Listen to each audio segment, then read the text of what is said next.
At 1,400 hours off the frozen coast of Greenland, the Arctic silence breaks.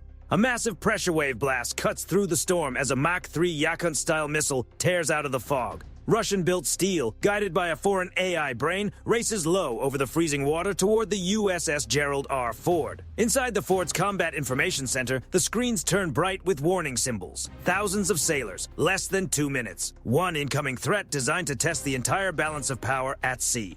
This is not just another missile in the air. This is a billion-dollar precision strike meant to challenge the global order in one terrifying moment. A world-level crisis is no longer some distant possibility. In this fictional Arctic simulation, it is a 13-meter nightmare screaming toward the deck. The Atlantic Ocean does not simply swallow ships, it swallows secrets. Off Greenland, the so-called Cold Wall has become a digital graveyard. The old rules of naval conflict have been thrown into the deep, replaced by algorithms, stealth signatures, unmanned systems, and electronic deception. As a blizzard pushes across the sea at nearly 100 knots, the U.S. Navy is not only fighting the weather, it is navigating a chain of strange signals that should not exist. It begins with something almost too small to notice. Deep beneath the surface, the Navy's integrated undersea surveillance network, a billion-dollar grid of seabed sensors, detects a tiny disruption in the Arctic current pattern. Only a 0.05% shift. No clear engine noise, no propeller signature, no obvious mechanical rhythm, just a faint, unnatural change in the ocean's harmonic heartbeat. Something is moving under the ice, and it is not moving alone. The hidden contacts are using massive icebergs as cover, riding the acoustic chaos around them like shadows beneath frozen mountains. These iceberg hitchhikers slide closer to the carrier strike group, hiding behind millions of tons of moving ice and distorted sonar reflections. To a normal fleet, they might have looked like nothing. To Aegis, they look like intent. The system does not simply listen. It calculates. It compares. It recognizes patterns that human eyes would miss. Before the unknown contacts even reach the inner defensive ring, the silence itself is flagged as suspicious. Then the fog changes. Without warning, 200 micro-stealth drones burst from the gray mist. Each one is barely half a meter wide, but together they begin repainting the American radar picture in real time. This is not traditional jamming, this is a digital illusion. The drones flood the air with synthetic signatures, creating a false image of the USS Gerald R. Ford nearly 10 miles away from her real location. On the screens, the ocean becomes a hall of mirrors. The enemy wants the U.S. Navy to waste its interceptors on ghosts. But the F-35 Lightning IIs circling high above the storm do not take the bait. At 30,000 feet, their advanced AESA radars begin slicing through the signal chaos. Frequency by frequency, layer by layer, they perform a spectral examination of the fog. The drones are hopping across thousands of frequencies per second, trying to stay invisible inside their own deception field. It takes less than 2 seconds for the F-35s to break the pattern. The source is located. A stealth destroyer is hiding in the gray, but the enemy is careful. It is watching without appearing to watch. Its active emitters go quiet, and it switches to passive radar, tracking the carrier by reading how ambient satellite and communication signals bounce off the massive American hull. It is a silent electronic surveillance game, the kind of operation no one expects to be detected in weather like this. But the Ford's defensive network responds with something even stranger. It does not simply disappear, it multiplies. The system generates thousands of identical carrier signatures across the Greenland basin. Suddenly, the enemy is no longer looking for one ship. It is staring at a screen filled with phantom carriers, each one convincing enough to confuse targeting logic. Finding the real Ford becomes like trying to identify one specific raindrop inside a hurricane. Then the smart missile makes its move. The Yakunt-style missile realizes the decoys are false. Its onboard AI begins learning the countermeasure pattern in real time. It adjusts, it corrects, it rejects the false targets and swings its Mach 3 nose back toward the real deck. For a moment, the threat becomes personal, but it is already inside the crosshairs of the Navy's directed energy defense. No kinetic interceptor launches first. Instead, the system releases a focused burst of high-frequency microwave energy. The beam does not need to tear the missile apart. It overwhelms the missile's electronic brain at incredible speed. The missile loses guidance. Its confidence disappears. One moment, it is a predator. The next, it is a confused piece of metal tumbling into the freezing Atlantic. When the precision shot fails, the adversary changes the game. 20 missiles launch from 20 different directions, racing in at extreme speed. The plan is simple. Overload the defense, force hesitation, and create more targets than any crew can manage at once. But they are not facing one ship. They are facing a connected organism. Through Aegis Baseline, 10 and Launch on Remote capability, the entire strike group functions as one cloud-linked combat network. A destroyer 50 miles away provides tracking data. A cruiser in the center of the formation launches interceptors. The carrier, aircraft, satellites, and escorts all feed the same picture. Every second, the system processes dozens upon dozens of tracks. Every angle is measured, every incoming line is assigned. Every threat is answered before it reaches the final horizon. And at that exact moment, the attackers realize something chilling. They are not challenging a fleet anymore. They are challenging a machine that thinks across ships, aircraft, satellites, and submarines at the same time. But while the sky is being cleared, one final silent predator is moving beneath the surface. A rogue submarine has slipped under the carrier's path at a depth of 800 feet. Its tubes open. Its commander believes he has reached the perfect position for a close-range strike. Then he discovers he was never alone. A Virginia-class attack submarine has been sitting in ultra-quiet mode near the seabed for 2 full days, waiting inside the darkness. It had already detected the intruder, it had already built the solution, it had already held the advantage before the enemy even understood the board.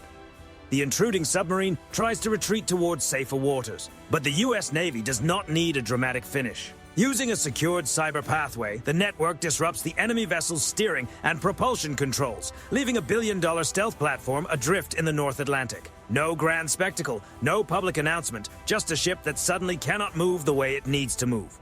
In modern naval conflict, the most powerful defeat is not always loud. Sometimes it is a screen that stops responding.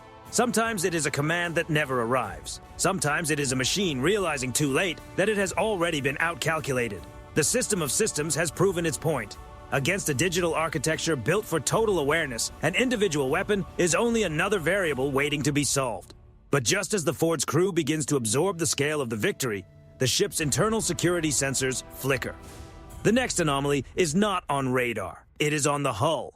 This is the shadow mirror twist. A contingency plan so cold and precise that it could only exist in the darkest corners of a fictional intelligence playbook. While the US Navy was focused on missiles, drones, undersea signals, and electronic deception, the Iceberg Hitchhiker UUVs had completed their true mission. They were not only sensors, they were delivery pods. While the Ford's Aegis network was occupied with the saturation attack, 12 elite commandos in liquid oxygen stealth suits had already reached the carrier's massive hull. Their suits were designed to blend against the freezing Arctic water, minimizing their thermal signature. Their tools used high-frequency magnetic resonance to bypass outer barriers and approach the ship's internal systems. Their mission is simple. If they cannot disable the Ford from the outside, they will attempt to compromise it from within. They believe they have found the one weakness in the American system of systems: the human element. But the Ford does not have blind spots. It has lure zones. The moment the first magnetic boot touches the deck, internal AI sentinels detect the pressure variation. The system does not trigger a visible alarm. It does not light up the corridors. It does not alert the intruders that they have already been noticed. Instead, the ship lets them continue. The commandos believe they are moving successfully toward the hangar deck. In reality, they are being guided through reinforced corridors that were designed for containment. Every turn they take gives the ship more data. Every step confirms the pattern. Every second tightens the trap. As the team tries to reach a server access point and plant a digital disruption package, the carrier initiates a full biometric lockdown. Every door seals. Every elevator freezes. Every ventilation path closes behind reinforced barriers. The intruders are no longer moving through a warship. They are inside a billion-dollar maze that has just decided the game is over. And the US Navy still does not need to send in a full response team. Instead, the ship activates localized high-intensity infrasound emitters, a non-lethal acoustic system designed to disorient and incapacitate without creating unnecessary damage. In less than a minute, the entire boarding team is overwhelmed, contained, and recorded for intelligence analysis. The mission that was supposed to expose a weakness becomes a case study in failure.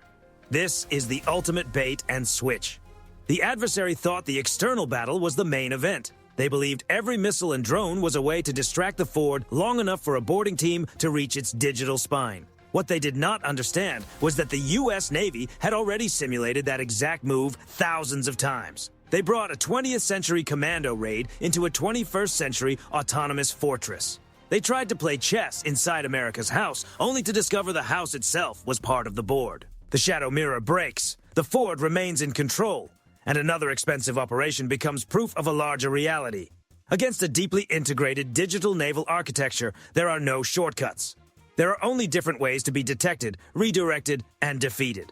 This entire operation is a high-stakes fictional simulation of a possible Arctic crisis. But the technology behind the scenario and the dominance philosophy behind it reflect the direction of modern naval power. The lesson is simple. When you challenge a Ford-class carrier, you are not only facing a ship, you are facing an architecture that sees, learns, compares, predicts, and reacts faster than any single platform can. The opposing hunters came to seize the heart of the Atlantic. They left us a warning about what happens when raw hardware meets true integration. The blizzard keeps howling. The sea keeps moving. The fog still rolls across the Greenland basin. But the Ford remains there, steady and unshaken, an island of steel, sensors, sailors, and algorithms. And the message is clear. Do not touch the boat. This fictional Arctic scenario is not simply about one missile, one submarine, one destroyer, or one boarding team. It is about the gap between having advanced equipment and knowing how to integrate it under pressure. That gap is enormous. The adversary's weapons may look impressive on a specification sheet. They may appear fast, sleek, and intelligent inside a computer model. But a system built in theory is not the same as a system refined by real operations across oceans, storms, and decades of constant learning. The U.S. Navy's advantage is not only its hardware. It is the data behind the hardware. It is the experience behind the data. It is the scar tissue of thousands of missions, exercises, deployments, and high-pressure moments in every environment on Earth. Desert heat, Arctic cold, heavy seas, electronic chaos. Long-range patrols, carrier operations in weather that would turn lesser systems into guesswork. The enemy may copy a shape, they may copy a missile profile, they may copy pieces of a radar concept, but they cannot copy the soul of integration. They cannot instantly recreate the seamless, reflexive dance between satellites, submarines, stealth fighters, destroyers, cruisers, aircraft carriers, and human commanders who know how to operate inside uncertainty. That is what turns a fleet into a thinking organism. And the second major mistake is command structure. In a rigid, centralized system, every major tactical shift must wait for permission from far away. A commander at sea may have the sensors. He may have the threat picture. He may understand the danger, but he still has to wait for approval from a desk thousands of miles away.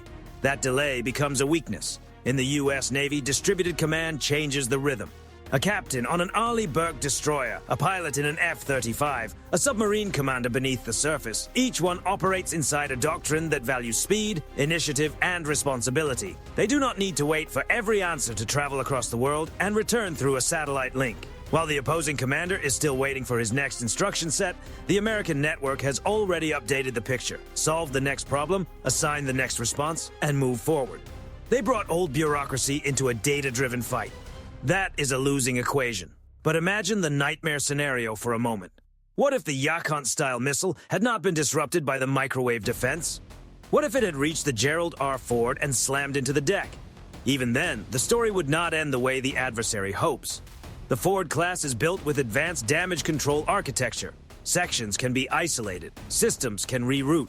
The ship can stabilize quickly and keep the crew moving through the crisis. A carrier is not designed as a fragile trophy. It is designed as a floating military city that can absorb shock, compartmentalize damage, and keep fighting to protect itself and its strike group. The moment an impact is confirmed, the response does not begin with panic. It begins with protocol. Fire suppression systems activate. Internal teams move with practiced precision. Compartments seal. Power reroutes. Command continues. The strike group does not freeze. It expands the picture. Every hostile sensor, uplink, launch platform, and command node connected to the event becomes part of a larger response calculation. In modern naval doctrine, defending the carrier is only the first layer. The next layer is removing the attacker's ability to continue escalating. The hole is patched. The source is mapped. The network responds. And if an entire opposing fleet were committed to a final desperate push, the North Atlantic would transform rapidly into a controlled battle space. Long-range stealth aircraft would move through the upper atmosphere. Communications nodes would be pressured. Satellite links would be challenged. The opposing fleet would begin losing the one thing modern forces need most: information. Without information, even the most expensive fleet becomes a collection of isolated steel targets, unable to see clearly, unable to coordinate, unable to trust its own screens. That is the real lesson.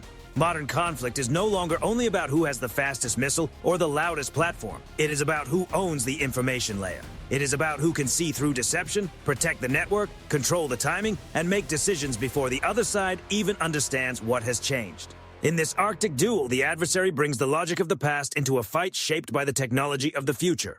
The U.S. Navy does not go searching for trouble, but when trouble approaches the carrier, the answer is already moving through the network. There is one rule in the deep blue: do not touch the boat. So what do you think of the U.S. Navy's digital brain in this fictional Arctic showdown?